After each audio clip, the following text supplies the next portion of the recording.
So for some weird reason, the video I did about Gaucho, warning him about associating and interacting and becoming the vessel of regurgitating the depravity of old bastards.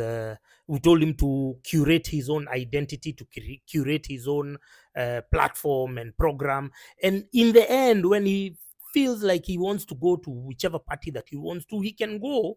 But after, nurturing his own image. So that video was removed, community guidelines. I don't know why, but coincidentally, when I was just searching on TikTok, I saw a video of him done by Daily Nation, and they were asking him, apparently today is when he's going to meet Uhuru. Oh, he got a call from Eugene Omalo. This is 2 weeks after the NDC when he was promised lunch. You wonder when this lunch is being presented, how, the old people, old bastards in Kenya just try to make things very unbearable. Uhuru should have sorted him when he was leaving. So I could see Gaucho saying, oh, he traveled and then blah blah blah, but you need to understand, as Gaucho and all you people, you characters who are dealing with Uhuru, that Uhuru's money is not his, it's for the mother. Uhuru's money is not his. You remember back in the days during the Moi era, anytime Moi would stop over somewhere, he was on top of the Benzo, the limousine, and he'd go down from the rooftop, and then he'd come up with money, and then he gives, if it's a school, the headmaster, if it's a what, he would always have chums. You've never seen Uhuru doing that, because Uhuru's chums is not his. Uhuru's chums is the mom. So this is the procedure for him to get money outside the agreed framework. Like now, to give somebody like Gaucho, he has to talk to the mom. The mom has to authorize the brother Mohoho, and then Mohoho has to sit with a plethora of Muzungus, Muzungu pieces of shit, and then now they're going to tell him now this figure, and then they tell him, this guy is a peasant, you can't give him all this money, blah blah blah. They sit in a boardroom to discuss an allocation of 100,000. This is how petty and pathetic these Kenyatta family criminal enterprises are.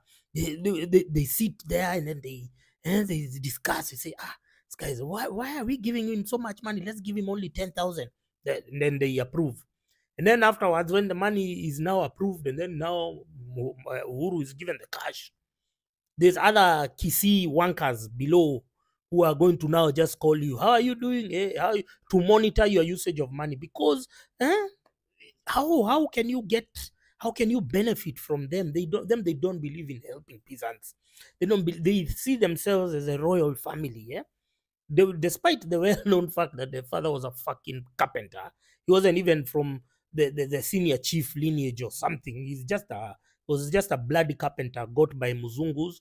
Then he was able to speak with a fake British accent, and then the Muzungus now conditioned him, and then they fashioned him into one of their own, so that now he can extend. They knew from an early age that he was going to be the custodian of their depravity.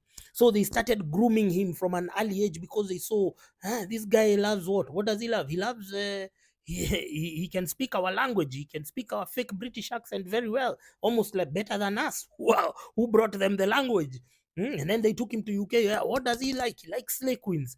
They pumped him with slay queens. The guy even forgot the mission that he had been sent by the Kikuyu, by the KCA, Kikuyu Cultural Association. He had been sent there to go and relay their grievances, since he was the only one who was fluent in English. Yeah, so that's their mentality. Now Gaucho is there. He's thinking that they're going to buy him a V8. There is a reason why you're seeing Murathe. Are you seeing Murathe these days on that Jubilee nonsense? He made his money, and he didn't make his money from Jubilee. Once he got in, it was tenders with the Chinese, with the Machinkus, because then you cannot make money from these bastards, man. These bastards, these assholes, they are so entitled. They cannot give you a penny of their money. So to anyone who is harboring delusions of grandeur that you're going to be bought for a V8 by Uhuru, you will see shortly how they operate. Curate your own image, craft your own identity and your own message outside these other messages, because all can coexist. We don't have to have like two. Everyone can coexist, every ideology. And I told you right now, the majority of the people, number one, 8 million Kenyans did not vote. Number two, 4 million Kenyans did not register to vote. So those are 12 million people, virgin territory. What are you doing going to try and squeeze yourself into already established ideologies? It's just a fair comment. But anyway, kila nyani na starehe zake, kila nyani. And we are seeing now MPs, or can we call them MPs? MPs are being threatened to pass the finance bill. All of these is shenanigans, you understand? This bill has been drafted and crafted by the International Monetary Fund, IMF, and the World Bank. They are the ones who are controlling President Ruto's presidency. Don't forget, President Ruto was elected by 7.2 million people. 12 million people did not take part in the electoral process, and another 6.9 voted for the opposition. So he's a president of the minority by manufactured consent. So IMF, now they've crafted this, and that's why you saw Kamau Thuge was made the central bank governor. Kamau Thuge is an IMF World Bank stalwart. He doesn't have a brain of his own. Yeah? He does what, when the IMF call, they say, Dio Baba. He's an IMF. He can't think on his own. He's just another IMF degenerate. Yeah. And Ruto's presidency, I told you, is a colonial outpost. So if you see the number of Muzungus who have gone to State House since he was elected, even somebody like Meg Whitman, the US ambassador, has gone to State House. It's almost like she has her own desk there, because she's been there even more than I don't know who.